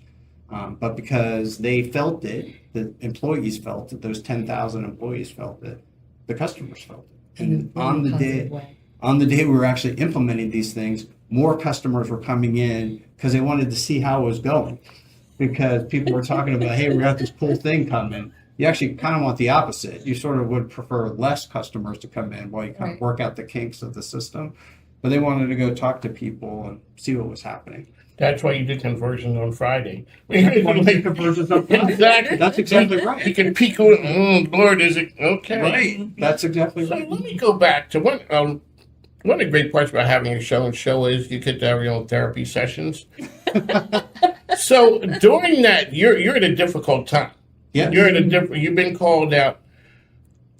It must have been something when you come in and you see everybody there and everybody's stuff is not like they're ready to work. Yeah. Like we're all in this boat together. At what point, like you say, the work never got easier. Right. It was still tough. But the mindset, when did you start to see we might have turned a corner on this thing? Was it a one-time thing, or was it like over the course of a little bit of time? So I think I'm trying to remember the exact timeline, but I know it happened fast. There were I knew there needed to be certain things that happened at certain times to kind of build and solidify that, okay, we were making a shift here. And so we started with leadership, like we were talking about before, which is Ed and the folks that, are with him on this leadership team. And so for what I could tell about the entire 250 people is that the teams who work for each of these groups felt comfortable with their own manager, but not across the teams. Okay. And they were kind of like, I called it like fiefdoms. Yes. It's my little world. Right. I'm fine. If you guys would just figure it out, we'd be great, but I'm fine. It's So the it was that difference kind between of thing. sales and marketing. Yeah, It's that same thing. It is. And so it was that. And so I needed to find a way to bring the group together. And so there would be these signals that came out that, oh, yeah, you can trust so-and-so. And just those, you can't really, they're not tangible. Some of these things are, like acts, like an all hands meeting is a great, like symbolic moment where you can have different things happen and show people that, oh, the leaders are actually getting along. But it's that plus all the little things that they're picking up on. And so that takes a commitment. So one of the things that we talk about with leaders is you have this great intention, which is great. And, oh, you're seeing a difference already in the folks who you lead with. That's great. But don't slide backwards. Don't get lazy. Keep moving forward with that pressure. Because as soon as you slide back, they'll be like, oh no, what they said isn't true. It was just something they said. Does that make sense? Yes. You're from the HR world? Sort of, kind of? Sort of. I never was in HR. I was always in the business because change, which is my background, is a business problem, less an HR problem. It seems like an HR problem, but change is really about, are you achieving the business result? And you're focusing on the people aspect of it, which for many changes. How can people get the information about your company? Oh, just go to our website, thechangedecision.com. Okay. We're going to get to disrupt. We are. I promise you. You didn't know you were sitting down for all this. What does an engagement look like with you guys? And what's the deliverables on the back end? You want to take that? Yeah, the company's going through, they have a change coming. Okay, and it could be any flavor of change. It could even be things are fine just as they are in terms of what we're doing, but I don't like how the culture is. I want to change the culture. And so we'll work with the leaders and start off with a typical consulting thing, do a bit of an impact assessment. So like what's really going on here? So that's standard. Everybody does that. What is different is that we're going to do it not just for the thing, but for the culture. So where are you in terms of joy at work within your organization? And then not only put in the tactical elements that you need to do in order to help you through this change, but the other parts that need to happen in order to achieve joy at work. We'll then work with the leader, coach the leaders, like in more of a sports coach idea of coaching the leaders through how to implement the thing that they say that they want. And then we'll also work throughout the rest of the company and become a way to short circuit some of the information so that we can help them to understand how well is it going. Because that can be difficult. Like people may not be that comfortable to tell their leaders directly about what's working and what isn't. No, they ain't telling them. Mm-hmm. Like in the military, you don't. So the Navy band came, and it was for not Fleet Week. What's the other one called? When it's not Fleet Week, they do it on, like in towns not right by the water. Okay. So they came here and they were talking to me and they were saying, all right, so it was the band. And I said to them, like, who's in charge of the band? Like an E7? Yeah. And they're like, no. They said a master chief. Now that means nothing to me. A master chief is the highest level you can go. Right. And I looked in the camera like, excuse me, Master Chief. Sorry, sir. I'm telling you, I didn't know. They walk on water. That's what, in the Army, there's sergeant majors. Right. They get that part. Oh, it's something that you give them the respect of what they do. It is hard putting culture in place, but when you get it, the teams run. Yeah. All right, so we're wrapping this up right here, this therapy session. And really quickly, when did you guys know when you started a business as an idea? When did you know you had something? Oh, gosh, I think it was when we got our first year-long contract. Whoa. And that was pretty quick. I was contacted, I was referred, and I remember when I first got the call, I wasn't really sure I wanted this business because it was kind of a mundane change implementation, and I was really skeptical about, were they just looking to delegate the change to me, or what was it they were looking to do? And I realized through this conversation that the relationship of the HR department, which is who contacted me, and all of the managers throughout the company could change through how this system implementation was done. I was like, okay, now I'm interested. That's different. It was different. And so I did this impact assessment that I was talking about, flat fee, and that's where we start. And then I gave them a change plan as part of that, right? And what we always do is say, you can take this and run with it. That's how we write it. Or you can fully delegate it to us and we'll staff up for that. Or we can just be on call, right? We offer those options. And when we got the first, all right, we want you to do everything, I called Ed and I said, well, here we go. This is it. Here we go. This is working. It was great. Yeah. We're a big boy, big girl business now. That's Because right. it really does come down to how you see yourself. Yeah. A lot of times it's not how others see you. Because you're like, these people, they're going to pay us. Like, you're shocked. And they're like, yes. And so, as we move into disrupt, talk about the rich man. I know, sorry. You didn't know this was all this. I'm getting my money's worth out of this. Okay. You better believe it. So, talk about the Richmond business scene, where we are now from the time you started it, what's changed, the good parts about the things that people would be shocked at. I have to say that I feel like when we started our business, we were really lucky because there were things going on in Richmond that I think they were sort of new at the time, like all of the startup kind of energy that was happening. So I really felt very excited. Like, I was grateful for it. One of the things that was a signal of that was Gather. Oh, yeah. Right. So when we first came onto the scene, I looked at offices and really there was very little, at least not with the energy that we were looking for and to be around. And the only Gather at the time was on Main Street. I remember that when people used to meet, we used to go to the meetings in the basement. Yes. Right. We used to go to the meetings in the basement. Right. But then I heard about the one that they were building in Scott's Addition. And so I was like, oh, that's where we need to go. I mean, stuff was happening back then in Scott's Addition, still is, but it was really new. And so we went and did a tour and we signed a contract. It was not even walls up, but I wanted the office up front so that I could be with the energy of the people up front, because I knew I needed. I was going to start it first. And I was hoping Ed would come later, but we had to figure out how that was going to go financially, all that stuff. But yeah, that's where we started. That was a sign for us of what was going on in Richmond for small business. Shout out to Polly and Doug White. They were others when they backed me, it really made a difference. Yeah. Because they're visionary leaders who do a lot and have really changed the community. Mm-hmm. All righty, folks, we're getting to the point now where Disrupt RVA. The date of that is? September 22nd. And what can people expect? They can expect a very high energy event. So they will walk in and there'll be great food and great booze. So we'll start off with that. Okay, one second. You want to write that down, one? Yeah, we got to do a clap right through that right there.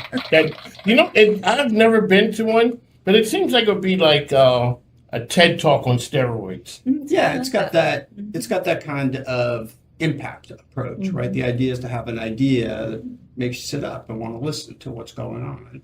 The format is much briefer, so it's 5 minutes, 20 slides. Each slide is on a 15-second timer. Yeah. So the slides are going whether you're ready or not. So we prep our speakers to practice, just like you do for a TED Talk, so that it does come out smoothly. But with that format, it's almost impossible to do it perfectly every time. People will make a mistake and mess up. So that's where the audience comes in. Their job is to energize the speakers, not to sit back and just listen, but clap and encourage them if they do make a mistake. So because they have something to say, something important to say, we want to make sure that it's going to come out. So who are the speakers? Are they entrepreneurs? Who is in there talking, bearing their soul? It's everyone. So we do a call for speakers every year, and we tell people what we're looking for, and we can give them all kinds of examples, because all of the speeches are recorded, and they're put on the main Disrupt HQ website, and then our own website. So we have a website for every year dedicated, so people can see the 5-minute talk anytime. And so, they're able to see what we're looking for. There are no pitches. You're not allowed to pitch a product or a service or a company, because that breaches the contract that we are making with the audience. The whole idea is to bring an idea about what work could be. So it's not about pitching, it's about the idea and inspiration. I like that. I do, because it's something people can be original. Mm-hmm. The idea of being on a timer would be kind of terrifying. So because, it's like, you have to know what you're talking about. But congratulations to you guys. Tickets are available, I would guess. Tickets are available. Go to disruptrva.org and push the button and you can get a ticket. Sponsors? Hold on 1 second. We got sponsors. That's right. We have been fortunate to have some great sponsors, always looking for more sponsors because all the extra money, whatever is in excess of the expenses for the event, go to a nonprofit. This year, it's going to the Well Collective. Shout out to Ashley, who's out there. You seem like one of the reasons that I do this program is because I say that business can help society be better.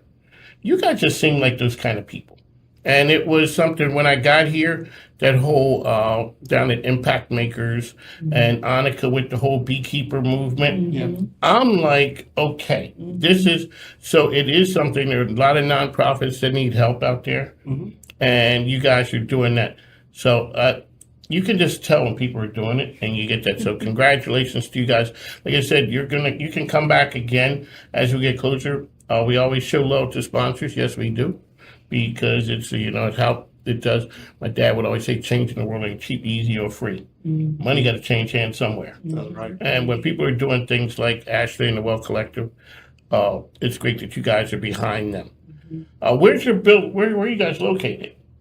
We are located in Rockets Landing. Oh, that's right. Yeah. We're the cool people. Yeah, that's right. And of course, we're the cool.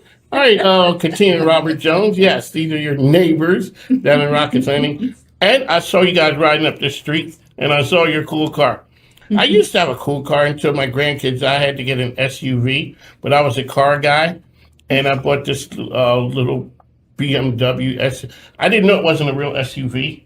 It was like a little bit bigger station wagon. Because when I went to put a bike in there, it couldn't fit. Oh no! And I'm like, I didn't. Yeah, but tell people real quick the kind of car you have, because I saw you guys on the street.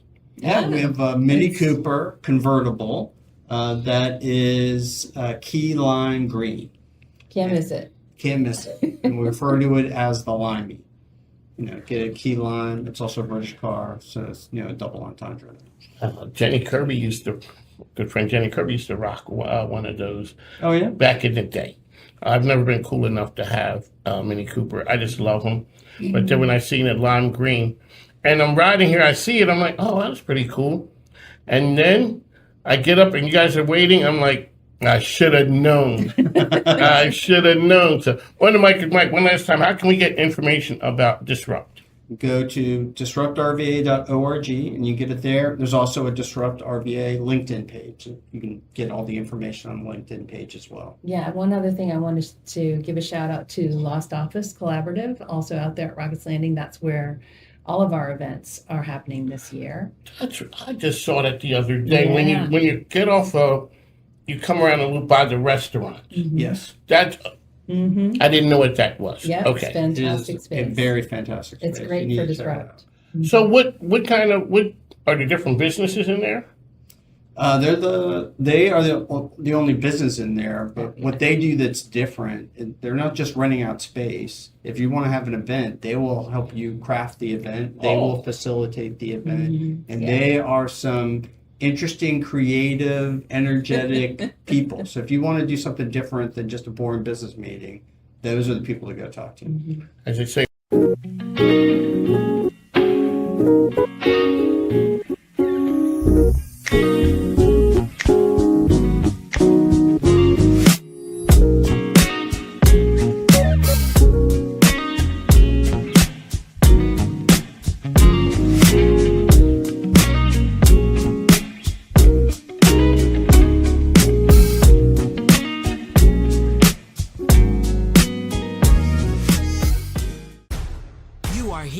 Helping us give everyone the chance to live a longer, healthier life, free from breast cancer. You are survivors, you are thrivers and supporters. You are the heartbeat of the #1 breast cancer movement in the country. You are making strides against breast cancer. Making Strides Walk of Central Virginia at Monroe Park on October 17th at 9 a.m.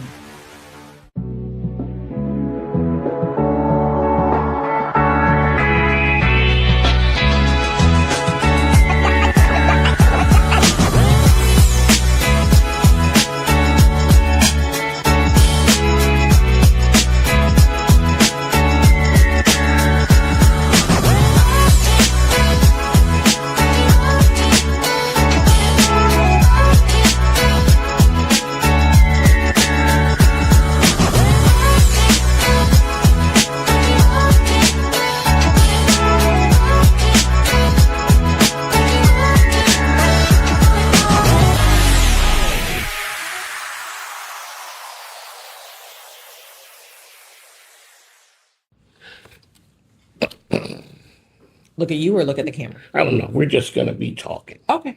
Ladies and gentlemen, welcome back to one of Mike King, coming to you from the offices, the palatial offices of Icon Realty Group /ERA. We're here today talking to Jennifer Montague. How are you, ma'am? I'm doing well. How are you? I'm good. So it's either I'm going to your city down in Colonial Heights. Oh, okay. Is that where? Okay, Chester. We're in Chester. Chester. I knew it's one of those down there. Listen, we are in 98 communities throughout Central Virginia, so we're all over. But And she is. I put my offices in Chester. And she is on the road providing information leadership as the COO president of Columbia Gas of Virginia. Welcome, ma'am. Thank you. Alrighty, so tell us who you are and what you do. So you already said my title, Mike. Yes. Jennifer Montague, and I, Columbia Gas of Virginia, we provide safe and reliable natural gas to, again, 98 communities throughout the state. And really today, I'm here to talk about 811, because today is today August the 11th or it's August 10th? It's tomorrow. 10th. Tomorrow is going to be 811. Because I have Dig in my office. There we go. Dig is in the studio. And we talked about what that means, like be careful, all the things. Yes. We don't see the hidden dangers of just digging willy-nilly. That's right. That's right. So tomorrow is 811 day, and the reason we celebrate it on 811 is because we want people to call 811 before they dig. And you just talked about, the hazards of digging willy-nilly. We really want to make sure that people stay safe, that when they dig, if they're doing a special project in their house, they're planting a garden, they're putting in a new patio, whatever they're doing, you're supposed to call 811 at least 3 days before you start digging, so you don't end up hitting a gas line and causing a leak and just creating an unsafe environment. So that's really what we want. One of the things, so your team came in and they talked about natural gas, how dangerous it is. And we always say, natural gas smells like rotten eggs. And we're like, but it doesn't really. That's a safety precaution that was put in. That's right. So actually, natural gas is a colorless, odorless gas. And we deliberately put mercaptan in it, which smells like natural eggs.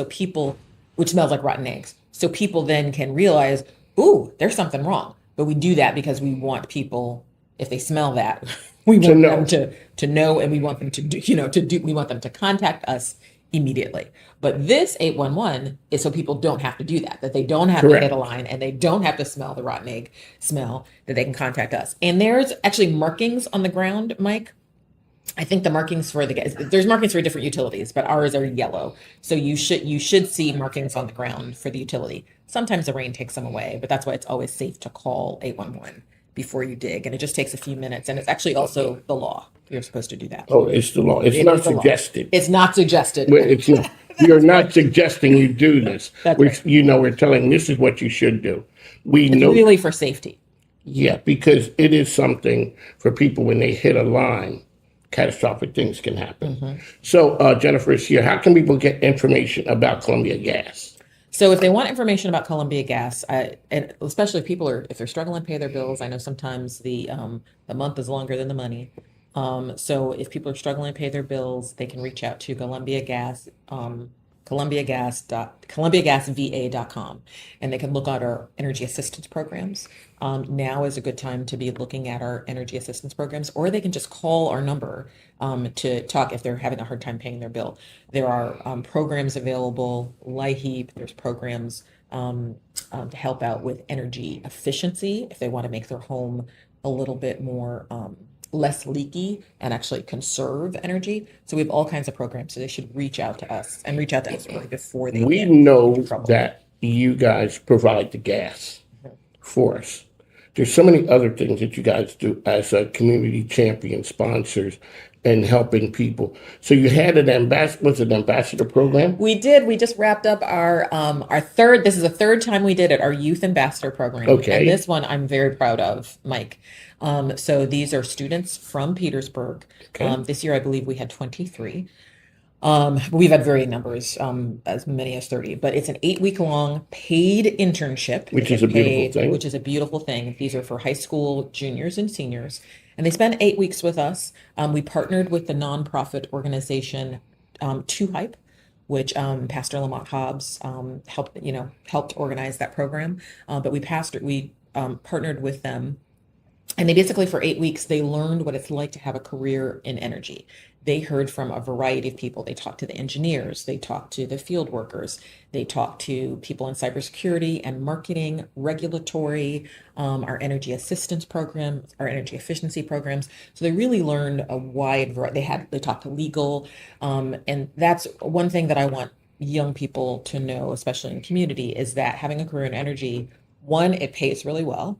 But two, there are a wide variety of jobs that you can have. And that's one reason why we wanted these youth ambassadors to learn about this program. So they've done that. And again, it was third year, and I was really proud of them. At their graduation, Mike, we had not only did we have the Virginia Chief Energy Officer come and speak to them.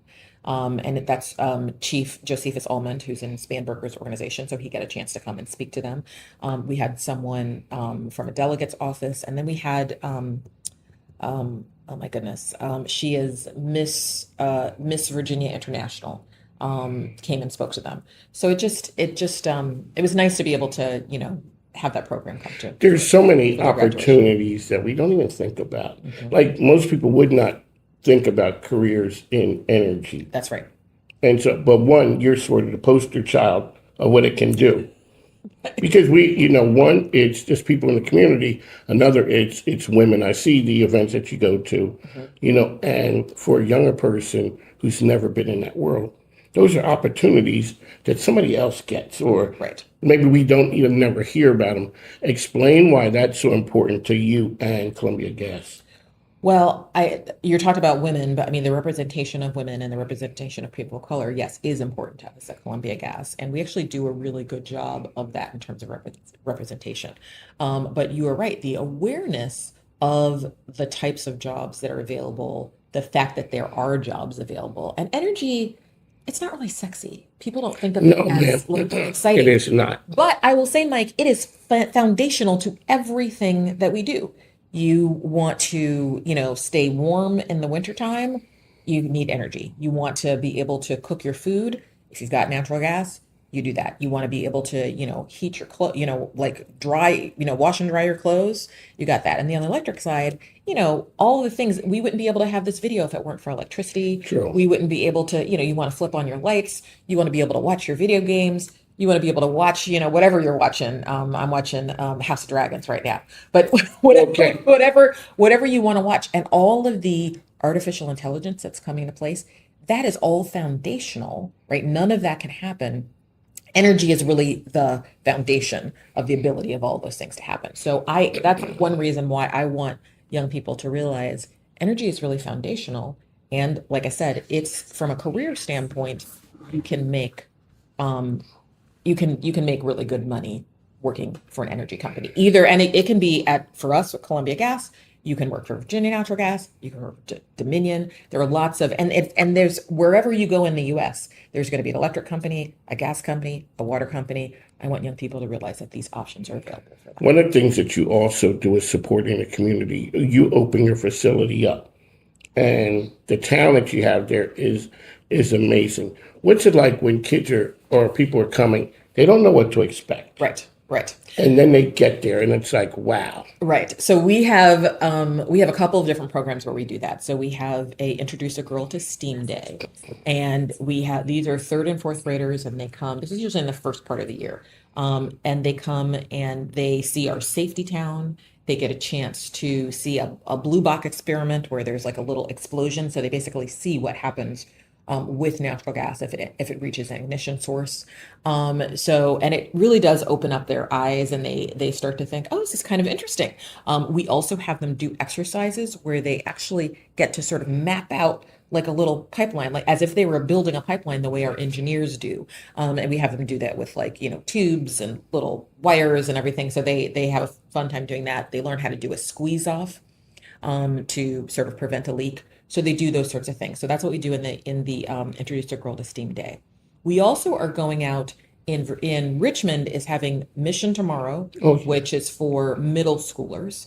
And we bring out our bucket trucks, and we, have so we do the same squeeze off. It is a madhouse, but we do that same kind of, the squeeze off experiment, and we line up people to come in and, so they can learn about that. So we do that. Up here in Richmond, we do Mission Tomorrow, and down in the Suffolk area, we do Worlds of Work. Same thing, middle schoolers trying to learn that. And then, like I said, for the high schoolers, we do the Youth Ambassador Program. On the mic with Mike, Jennifer is here with us, Columbia Gas of Virginia, talking about all the amazing things that happen at their facility, in their organization, and the impact that they have on the community. What other events do you have coming up, ma'am? So be sure, if you have trouble paying your bills, now's the time. Do not wait. You'll be back again in October, November, saying, folks, that's right. The clock is running. And LIHEAP is starting, and please, that's Yes. right. So I definitely will be back, and I'll be telling people about LIHEAP. But people should contact us now. The time is, if you're struggling, please do contact us. So how do we get a person who wants to be a part of the ambassador program? How do they go about that? You mean if they have a young person Yes. and they want to get enrolled in the Youth Ambassador program, I suppose they can contact you, and I'll put them in touch with Nicole, because we're not taking Youth Ambassador. Again, their program just finished. We start recruiting them, I think, in the May time period, for, to get a job, to get an internship for next summer. All righty, Jennifer Montague is here with us on the mic with Mike. How can people reach you, ma'am? They can reach us basically at columbiagasva.com, or they can call our 800 number. Can I circle right back to 811 Day, Definitely. which is tomorrow? I want to really reiterate that I want to make sure that people, if they are digging or doing any projects, that they make sure that where they are, that they have the 811 come out, that they mark the lines, that they put the lines down, and that once those lines are marked, that they only hand dig down to 24 inches or 2 feet within the width of that utility line, because we really, really want, so only hand dig. So no, if they're doing a big project, putting in a patio, putting whatever, if there's a line, if they've called 811, the line is marked, they really can't, take a big backhoe and dig, because we want to make sure that people don't end up hitting those lines. So we want to make sure that those lines are marked at least 3 days before that work is supposed to occur. And that they can contact us. 811 is open 24 hours a day, 365 days a year. So they can contact us anytime. So I really want people to realize, I didn't get around to contacting 811. It only takes a few seconds, but we really want to make sure that people do that if they're doing any digging projects that could potentially hit lines. Last year, your team came out and we talked about 811 date. Very important, like you said. Don't be so quick. Just take a moment. It does not take long. That's right. That's right. And if you have a contractor doing the work, make sure don't assume that your contractor will have just called them. Ask your contractor. Say, hey, you're putting in place, whatever people have going on, but you're putting in place something. Please make sure that you are, putting that in place. On the mic, Jennifer, she has to go. Her schedule is tight. And her phone is ringing because I know who that is. I'm sorry, Stephanie. Exactly. Exactly. On the mic, Jennifer, thank you for your time. Thank you for being a sponsor of the program and supporting us. Anything, folks, they're doing some amazing things out in the community, Columbia Gas, Virginia. Thanks, folks. Take care. Thanks so much, Mike. Ladies and gentlemen, Mike King back. Jennifer's back. Some things are so good, we couldn't let it go by. We could not. We'd be, as they say, my preacher sister and cousins, I'd be remiss if we didn't get to this. Ma'am, what did we miss? So the one thing that we missed, and I want to make sure people know, is if they need to contact 811, they can contact it on va811.com. Again, if they want to learn any information about 811 or they need to contact 811 because they have a big project that they're digging, please contact va811.com, or they can contact columbiagasva.com/811. So folks, do the responsible thing. Don't take chances. Call or get with 811. Thanks. Now take care. Thank you. Bye. Bye.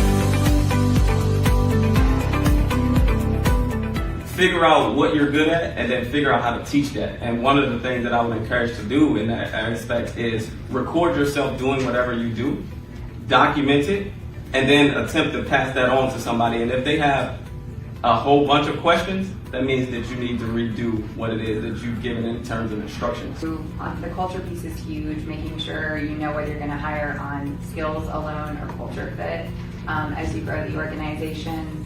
And then figuring out what kind of leader you're going to be. So are you going to lead by example? Are you going to lead by, writing everything down? Are you going to lead by training? Like really figure out what your leadership style is, and then you got to figure out how to translate that. So I think you already touched on it a lot, but really understanding like who you are, how you lead, slow down, figure that out, and then figure out how to put that into a different format so that different minds can understand it.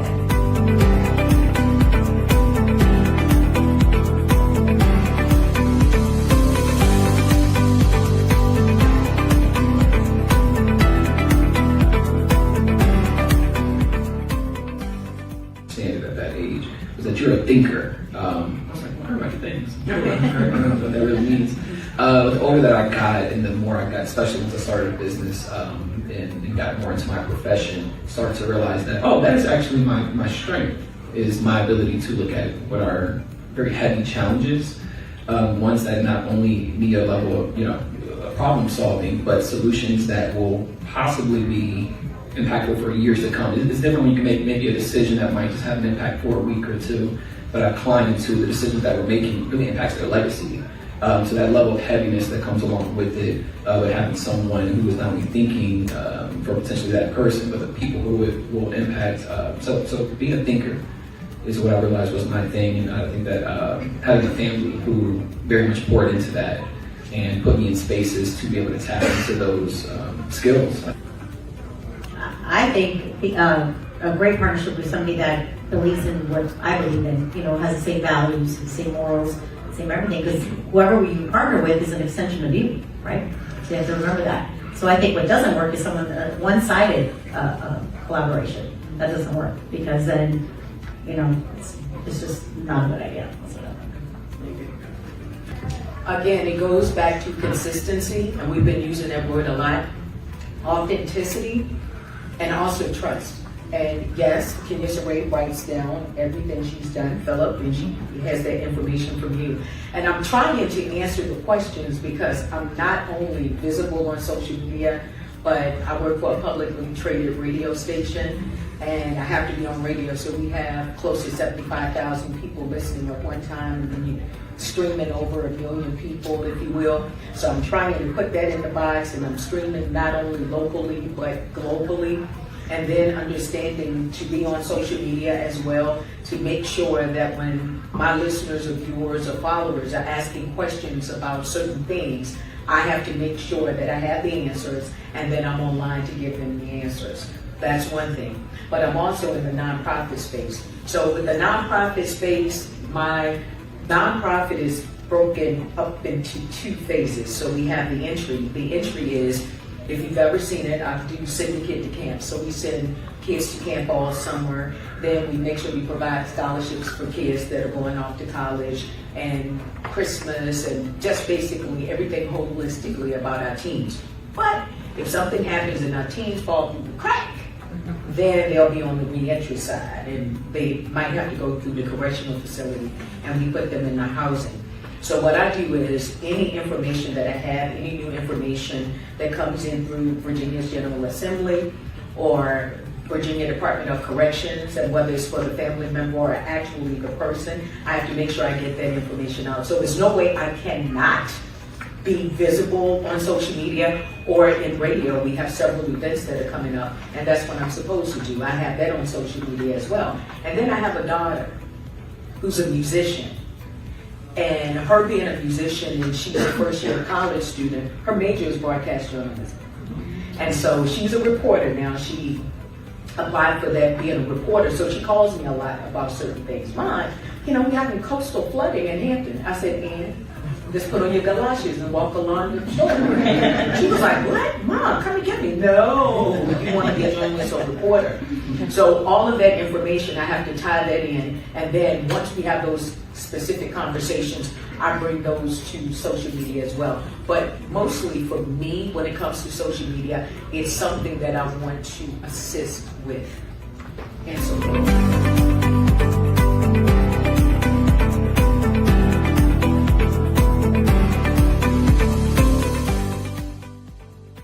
I know everyone's talking about AI, but if you can learn how to set really good parameters with AI and understand how to leverage the tools of AI, you will be able to move so much faster regardless of the type of business that you're running.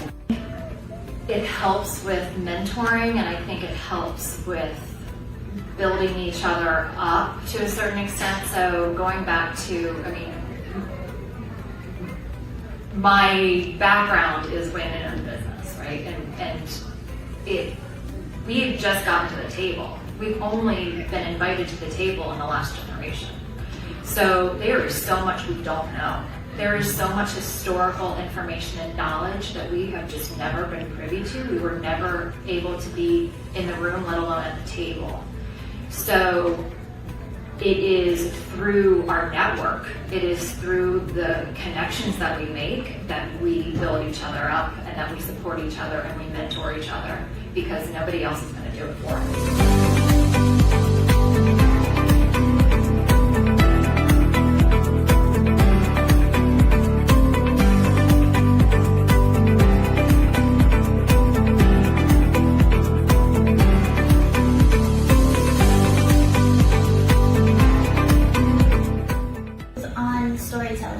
Understanding your why and being able to explain who you are, what you do, why, and why it matters. I think when working with clients, a lot of times they have this great energy, they have these great ideas, but when it comes to that one question, well, tell me about yourself, or why do you do what you do, they kind of freeze up. And I think that's probably one of the most difficult questions in an interview as well, is tell me about yourself. And so I think really being clear on being able to define your why and being able to tell your story. I think that is first and foremost. So before you get on any platform, before you launch any type of campaign, understand why you're doing it and understand exactly how to tell your story with value. First off, in my head and my notes, it was planned out a year prior. Summer before, launched it in January. Fashion Week took place, a teaser, in March. And then after March, the people were like, are you gonna do Fall Fashion Week? So it's already demand there. So began in June, planning for October, which was a great success last week. So the mistakes I've learned is probably going to be, a lot of times, it's going to just be with hiring the right people. Often, I know me, I have a heart of giving opportunity, you know. So I'm like, oh, they got potential, let's work with them. So I'll tell you, talk to more customers sooner. Before your website looks pretty, before the baby is walking, before anything. Make sure you're solving a problem that somebody will pay you for, and they'll pay you something that makes it worth your while. Get to know who you have around you, right? So we're hungry. We're hungry to help you guys. Every single day, we're looking to different ways to make your life easier. You need a line of credit, you need a loan, you need an auto loan, whatever the collateral, whatever you're using for, come to see us. Don't wait for us to always, maybe send you commercial information or, on your phone, hey, there's a lot of big banks out there. And there's a lot of community banks like ourselves that are called Federal Credit Union, right? And there's some other credit unions out there.